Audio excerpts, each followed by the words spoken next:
Projectile motion. Observe the athlete throwing a javelin. The javelin follows a curved path and lands on the surface of the earth. Such objects like javelin, which moves along a path determined by gravity and air resistance, are called projectiles. The path followed by a projectile is called trajectory. An object dropped from a height, an object thrown vertically upwards, and objects thrown obliquely upwards are examples of projectiles. In all these cases, the influence of air resistance is neglected.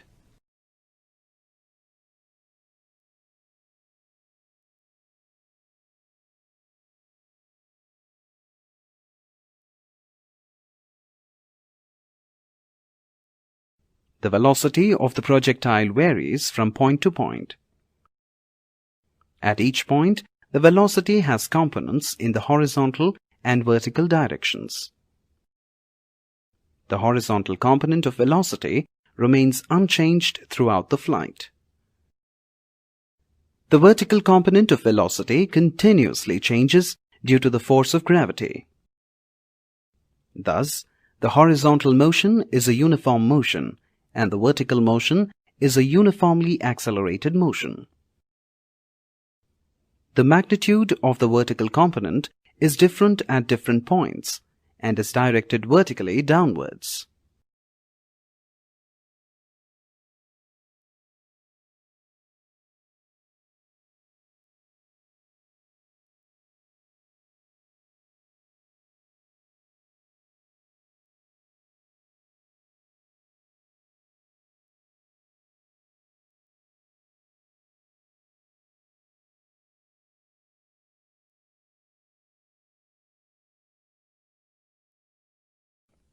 Let us now analyze the motion of a projectile thrown obliquely.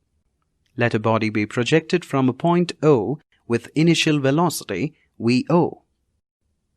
The projectile makes an angle theta with the horizontal axis.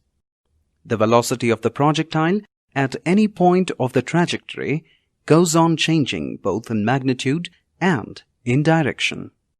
The velocity can be resolved into two rectangular components, V0 cos theta along x-axis and V0 sin theta along y-axis. There is no acceleration in the horizontal direction. The vertical component of acceleration AY is equal to minus g. Substituting the value of AX and AY in equations 1 and 2 respectively, we get that is, the vertical component of velocity changes with time, and at the highest point, the Vy becomes 0. Let us now find out the resultant velocity of the projectile at any instant. The resultant velocity v is equal to vector vx plus vector vy. By parallelogram law of vectors, v is equal to square root of vx squared plus vy squared. V is equal to square root of V0 cos theta whole squared plus V0 sin theta minus gt whole squared. The direction of the projectile at any instant is given by the angle between the velocity vector and the horizontal. Tan theta is equal to Vy divided by Vx. From the equation Vy is equal to V0 sin theta minus gt, it is clear that Vy decreases when t increases and becomes 0 at p. At this point, the velocity is only along the horizontal direction. With further increase in time, the vertical component of velocity gradually increases in the downward direction till the particle strikes the ground.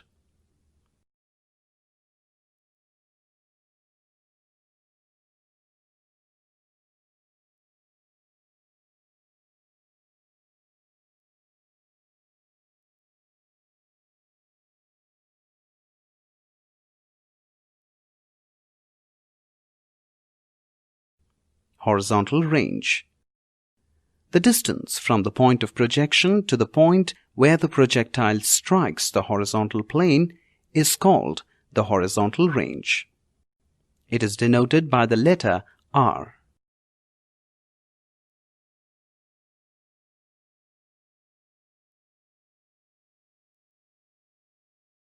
Time of flight.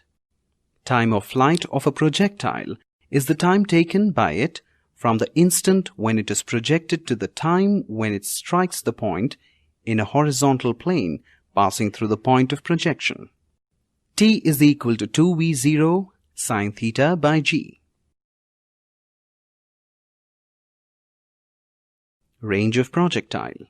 Range of projectile is defined as the distance between the point of projection and the point where the trajectory cuts any plane. R is equal to v0 square sine 2 theta by g.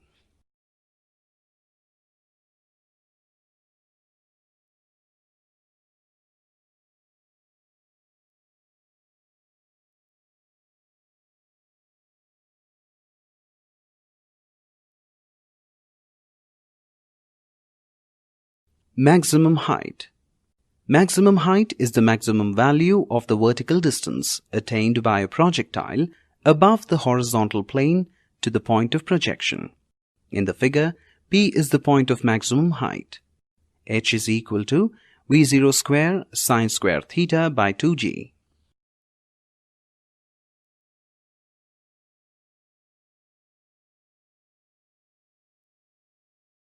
How can we apply this to other real-world examples? Well, we have been throwing lots of rocks off of cliffs lately, so let's throw one more. This time, let's throw a rock at an upwards angle of 30 degrees off the horizontal, from the very edge of our favorite 100-meter cliff, and with an initial velocity of 8.5 meters per second. Again, we will ask, how long before the rock hits the ground? And now, additionally, we want to know how far away from the edge of the cliff it will land. First things first, let's make sure we understand how these questions relate to motion in both the x and y direction. The time it spends in the air only relates to y direction behavior, because it will stop being in the air when it hits the ground. No matter what the horizontal velocity is, from 0 to some huge number, the vertical motion will be independent of that. The distance it travels from the edge of the cliff depends on the horizontal velocity, but also the time it spends in the air, because once it hits the ground, it can't travel any further. And the velocity at any moment can also be split into components. The horizontal velocity will be the same at every moment in this trajectory, as long as we disregard wind resistance. But the vertical velocity will be the greatest at the moment the rock is thrown, and then decrease until it reaches 0 at the zenith, and then become increasingly negative until it hits the ground. This is because there is a constant acceleration in the negative direction due to gravity. We know we can use these equations to answer these questions, but in order to discuss the x and y directions separately, we have to split up this velocity vector into x and y components. This is pretty simple to do. We can simply draw horizontal and vertical vectors starting from the same point as this one and extending precisely as far as this one does in the x or y direction. These can be labeled v sub x and v sub y, and we can think of these as being the legs of the right triangle with the existing vector as the hypotenuse. To find out the magnitude of these vectors, we just do a little trig. We know that the cosine of 30 will be equal to the adjacent leg over the hypotenuse, which means 8.5 cosine 30, or 7.36, will be the initial velocity in the x direction. We also know that the sine of 30 will be equal to the opposite leg over the hypotenuse, so 8.5 sine 30, or 4.25, will be the initial velocity in the y direction. These velocities are independent of one another, meaning that a rock that was thrown straight up with an initial velocity of 4.25 meters per second will land on the ground at precisely the same time as the one thrown at 8.5 meters per second, but at this 30-degree angle. That means that if we want to figure out how long it is in the air, This is no different than a problem with one-dimensional vertical motion, provided that we understand that we are only looking at the y component of this velocity vector. So we can plug the numbers in, -100 for the displacement, 4.25 for initial velocity, and our usual acceleration.